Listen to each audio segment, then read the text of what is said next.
안녕하세요. 저는 60살의 윤재훈이라고 합니다. 정년을 앞둔 고등학교 역사 교사였고 아내 이선아는 58세이며 결혼 32년 차였습니다. 정말 부끄럽고 쓰라린 이야기지만 오늘은 제가 10년 동안 속고 살았다는 사실을 어떻게 알게 되었는지 털어놓으려 합니다. 제 가장 친한 친구, 대학 동기이자 등산 모임에서 늘 앞장서던 60살의 박기석. 저는 그와 형제나 다름없다고 여겼습니다. 그런데 어느 비 오는 11월 밤 아내의 휴대폰 캘린더 알림을 우연히 보게 됐습니다. 기석 약속 10주년? 저는 순간 웃어넘기려 했습니다. 우리 셋이 등산한 지 10년 됐나? 그런데 알림의 위치가 산이 아니라 바다 앞 펜션이었습니다. 그날부터 제 일상은 금이 가기 시작했습니다. 믿음의 유리잔은 딱 한 번 울리면 산산이 부서지더군요. 아내와 저는 고양이 같고 대학 시절부터 절약하며 함께 살아왔습니다. 아들은 군 제대 후 직장을 다니고 딸은 대학원에서 공부 중이었죠. 주말이면 기석과 우리 부부는 등산을 다니며 도시락을 나눠 먹었습니다. 기석은 말이 적고 성실했습니다. 그가 이혼했을 때도 제가 옆에서 도왔습니다. 친구 고맙다. 그는 늘 그렇게 말했죠. 아내는 사람은 의리가 중요해. 라며 저보다도 기석을 챙겼습니다. 저는 그 모습이 든든했습니다. 가족 안에 친구가 함께 어울리는 삶, 그게 제 자랑이었으니까요. 그렇게 이상신호에도 초반엔 눈을 감았습니다. 아내의 야간 봉사활동, 기석의 늦은 술자리, 서로 위로가 되겠거니 했습니다. 그 선택이 제게 어떤 값을 치르게 할지 그때는 몰랐습니다. 세 사람의 동선은 늘 겹쳤습니다. 등산, 재래시장 장보기, 가족 행사, 심지어 부모님 기일에도 기석이 함께했습니다. 기석 씨, 집안 사람이나 다름없지. 친척들이 농담처럼 말했죠. 아내는 봉사단체 회계를 맡았고 기석은 그 단체 차량 운전을 도왔습니다. 밤늦게 귀가하는 일이 잦아졌지만 저는 그저 피곤하겠거니 했습니다. 어느 날 아내가 향수를 바꾸고 머리카락을 짧게 잘랐습니다. 이미지 변신이야. 웃으며 말했지만 그 눈빛이 낯설었습니다. 식탁 위에 놓인 영수증에는 제가 모르는 카페 이름들이 늘어났습니다. 제가 의심을 접으려 할수록 작은 틈들이 눈에 밟혔습니다. 틈은 결국 문이 되고 문은 비밀을 드나들게 하더군요. 기석은 제게 사업을 해보자고 했습니다. 소규모 등산용품 편집숍 어때? 저는 웃으며 말렸습니다. 정년이 코앞인데 무슨 사업이냐. 그날 밤 아내가 말했습니다. 당신도 변화를 두려워하지 마. 그 말이 이상하게 가슴에 걸렸습니다. 딸 수진이는 눈치가 빨랐습니다. 아빠, 엄마 요즘 누구랑 카톡 자주 해? 저는 봉사단체 사람들이겠지? 라고 넘겼습니다. 그 즈음 아내가 집 비밀번호를 바꿨습니다. 보안 때문이야. 저는 별말 안 했지만 집안 공기가 달라졌습니다. 익숙하던 냄새 대신 설명할 수 없는 긴장과 숨김의 냄새가 났습니다. 결정적 단서는 자동차 블랙박스였습니다. 정비소에서 메모리 카드를 돌려달라고 하길래 확인해 보니 차가 새벽 2시에 바다 방향으로 다녀온 기록이 있었습니다. 운전석엔 아내의 그림자, 조수석엔 누군가의 어깨. 저는 손이 떨렸고 화면이 흐릿해졌습니다. 혹시 기석인가? 그 순간 제 심장이 귀에서 뛰었습니다. 여러분이라면 어떻게 하셨을까요? 바로 들이받으셨겠습니까? 아니면 시간을 벌어 증거를 더 모으셨겠습니까? 댓글로 경험을 들려주세요. 저는 교사답게 기록을 모으기로 했습니다. 감정보다 사실을 앞세워야 제 정신을 지킬 수 있을 것 같았으니까요. 아내의 태블릿에 자동 동기화된 사진들 속에서 저는 익숙한 등산 점퍼와 낯선 호텔 실내 조명을 보았습니다. 날짜는 9년 전 겨울로 거슬러 올라갑니다. 오래됐구나.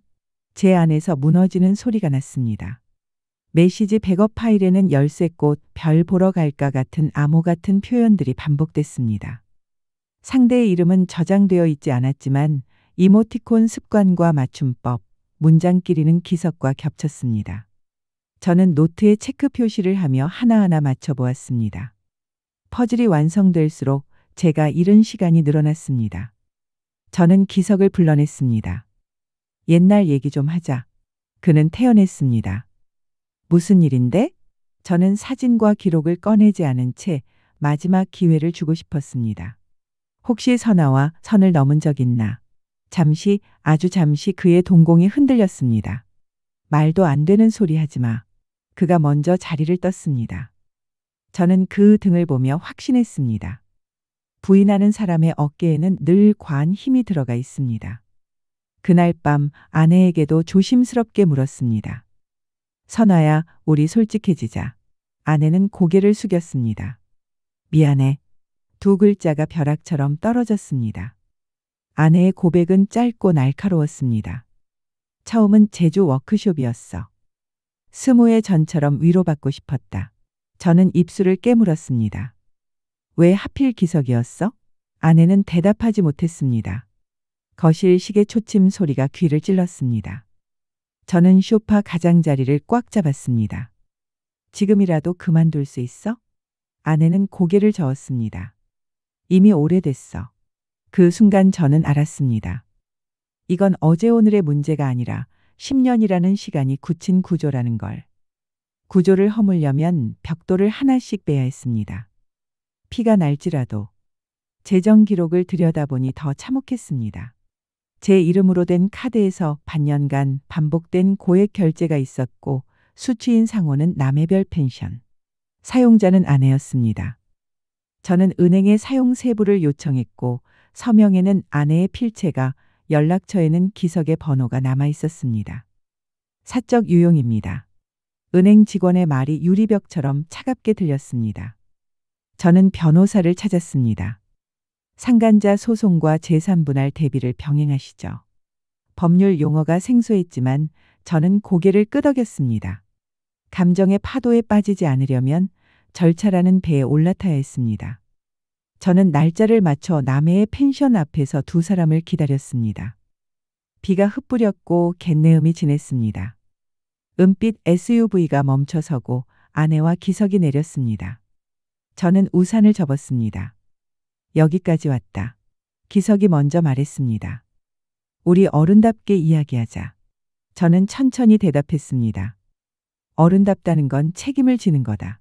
아내는 울먹이며 미안해만 반복했습니다. 저는 마지막으로 물었습니다. 사랑이냐 버릇이냐. 한참의 침묵 끝에 기석이 말했습니다. 사랑이었다고 믿고 싶다. 그 대답은 칼자루를 쥔 손처럼 무심했습니다. 여러분, 이 사연이 어떻게 마무리될지 정말 궁금하지 않으신가요?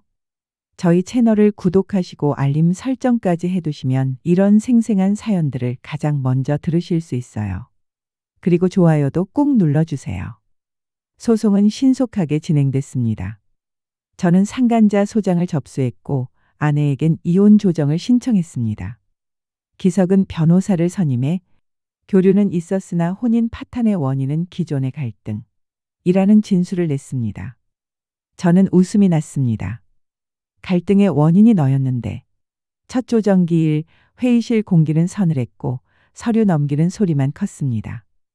재산 반출 금지 가처분을 신청합니다.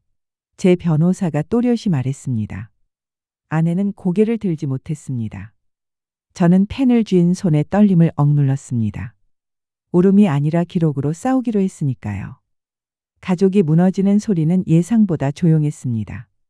아들은 아빠 잠깐 떨어져 지내라 했고 딸은 엄마를 미워하고 싶지 않은데 힘들어라고 울었습니다. 저는 두 아이를 번갈아 안았습니다. 엄마, 아빠의 문제야. 너희 잘못은 없어. 그날 밤 기석에게서 메시지가 왔습니다. 우리 10년 동안 서로의 빈자리를 메웠을 뿐이야. 저는 답하지 않았습니다. 빈자리를 메우려면 제 그림자를 키워야 하고 그림자가 길어지면 결국 어둠이 되거든요. 등산 모임 단톡방에서 소란이 일었습니다. 누군가 펜션 영수증 사진을 올렸고 이게 사실이야? 라는 질문이 이어졌습니다. 기석은 방을 나갔습니다. 오래된 친구들이 등을 돌리는 소리가 들렸습니다. 저는 그들과 술잔을 기울이지 않았습니다. 대신 서류처를 정리했습니다. 관계는 소문으로 무너졌지만 저는 사실로 마무리하고 싶었습니다. 그날 기석의 전처가 조용히 연락을 해왔습니다. 예전에도 비슷했어요. 그 사람은 경계를 몰라요. 저는 짧게 알겠습니다라고 답했습니다. 오래된 퍼즐 조각이 하나 더 맞춰졌습니다. 아내의 서랍에서 오래된 수첩이 나왔습니다. 첫눈, 제주, 별. 손글씨는 곱고 단호했습니다. 날짜마다 짧은 메모가 붙어 있었죠. 그날 위로받았다. 저는 의자에 앉아 한 장 한 장 넘겼습니다. 10년의 흔적은 잉크색이 바래며 제 마음을 긁었습니다. 아내가 들어와 수첩을 보더니 무너졌습니다. 그때는 당신이 너무 멀었어. 저는 담담히 말했습니다.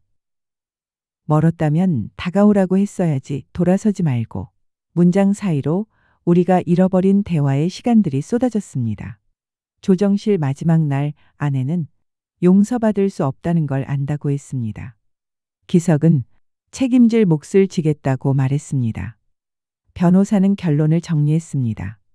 위자료, 재산분할, 상간자 손해배상. 저는 도장을 찍으며 손끝으로 끝과 시작을 동시에 느꼈습니다. 여러분이라면 여기서 어떤 선택을 하시겠습니까? 이혼 별거 혹은 마지막 한 번의 기회?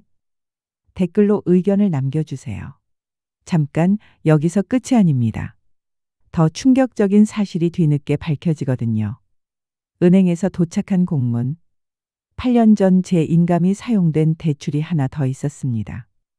보증일란에 제 이름, 신청일란에는 기석. 목이 말랐습니다. 인감도장을 제가 맡긴 적이 없는데 어떻게?